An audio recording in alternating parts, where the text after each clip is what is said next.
With technology ever-changing, our best efforts and methods evolve.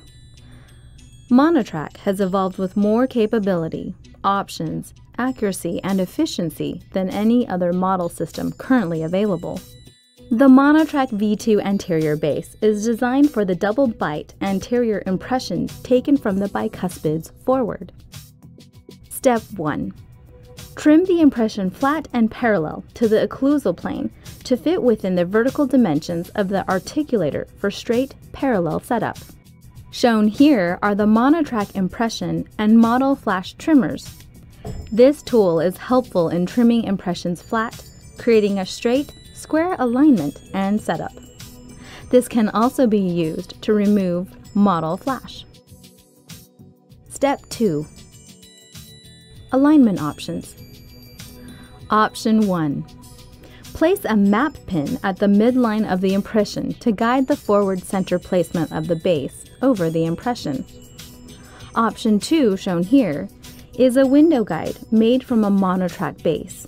Center the alignment and trace with a Sharpie pen. Window guides are available from Monotrac, or you can make them yourself. Step 3. It is always preferable to pour the die side of a double bite impression first. Do not pour the opposing side first to avoid distorting the die side from stone expanding on the first pour side. Pour the impression leaving a convex bead just above full. The optional Monotrac speed pour cup helps control the flow to form an even straight bead. Pour the base tray to the top edge. Do not overfill to minimize cleanup and grinding procedures. Invert and align the base using the pin or tracings to center the tray over the impression. Let set. Note that the female side of the hinge was pre-attached to the base to support the base when inverted over the impression. This is only necessary for the anterior setup. Step 4. Pour the opposing side of the impression, forming an even convex bead. This method reduces model cleanup time. Pour the opposing base just up to full. The speed pour cup enhances speed and control. Engage the hinge and close the articulator. Let set. Step 5. After the opposing stone has set up, remove the impression. Remove the tearaway wall formers. The trimmers can be used here, as shown. Monotrac trimmers are used for trimming impressions flat and also for removing model stone flash and cleanup. Scrape and burnish the small tear tags at the parting line between the model and the base to make it smooth, using a lab knife. If required, now would be the time to mark and ID the models to their bases with a case number or color coding. Step 6. The die side of the model is now removed from the tray by grasping the model and tapping forward and back in a circular motion in the palatal area to achieve an even liftoff from the base.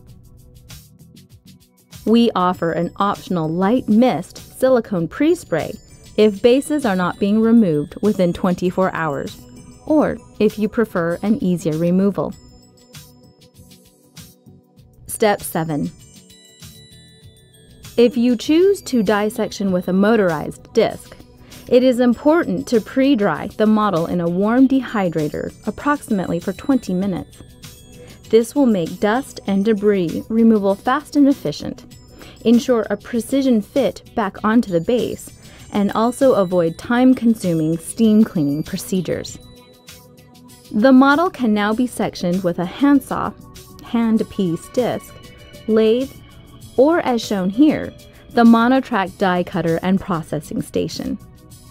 Cut the model while still warm and immediately air blast to remove dust residue. Important tip: note that the adjacent dies to the prepared tooth number 9 are sectioned blocks of 2 teeth, 7 with 8 and 10 with 11. This makes removal of these adjacent dies much easier and more convenient rather than leaving longer span die blocks. Shown here is the use of a handpiece disc to finish the cut into the interproximals. The dies are then snap broken. This method preserves close proximity margins that could otherwise be scarred using a handsaw method.